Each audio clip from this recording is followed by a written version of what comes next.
Philippe Bertin, les carnets d'un confiné. Chers amis, bonjour.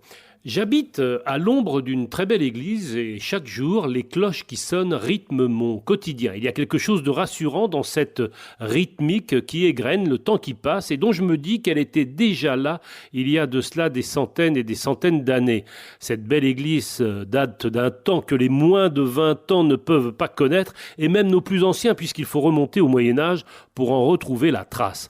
À propos de cloches qui sonnent et nous rappellent chaque jour que Dieu fait, c'est le cas de le dire, le temps qui passe, j'ai appris à la radio, qui a été d'ailleurs la première à en parler, qu'un petit groupe de passionnés du jour J souhaite faire sonner les cloches de nos églises le soir du 6 juin. C'est une très belle idée, puisqu'on ne pourra vraisemblablement pas célébrer cette année le 76e anniversaire du débarquement.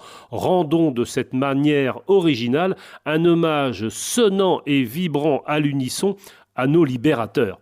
Plusieurs d'entre eux, parmi ceux qui furent les premiers à sauter sur le Cotentin ou à débarquer sur nos plages, ont d'ailleurs été ces dernières semaines emportés par le Covid-19. J'ai une pensée émue pour tous ces héros du jour J qui se sont battus avec force contre un autre virus autrement plus meurtrier.